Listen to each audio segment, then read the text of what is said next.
ඉතින් ඇත්තනේ මෙයාව දෙකෙන් ಗುಣ කරලා තිබ්බා නම්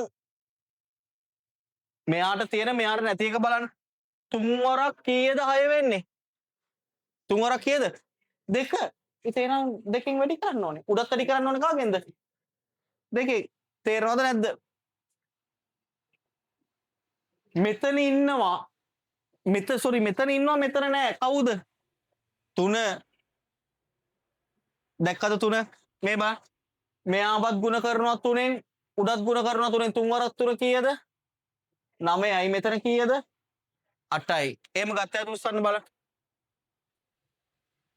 මෙතන ඉන්න මෙතන නැති අය. හරි. එතකොට මට මේ ගාන මෙන්න මෙහෙම ලියා ගන්න පුළුවන්. 6යි x ධන 1 උඩ එනවා දෙවරක් 4 8යි. මෙතන එනවා 6යි x ධන 3 3 වරක් 3 9යි. දැන් දෙන්නගේ හරය හරි 6 හරි.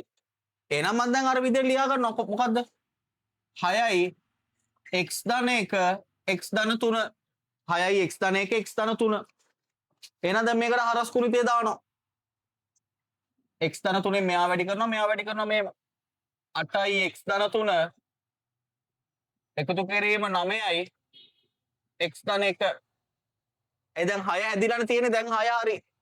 බීජීය පද දෙක විතරයි.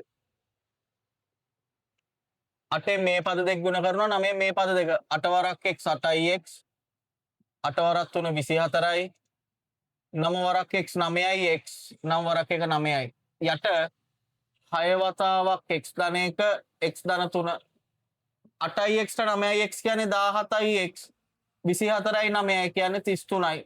යට අර පොදු හරය එහෙමම ඉන්නවා. මේක ගත්තත් උස්සන්න බලන්න. දෙන්නෙක් ඉන්නවා. හොඳයි හදාගන්න.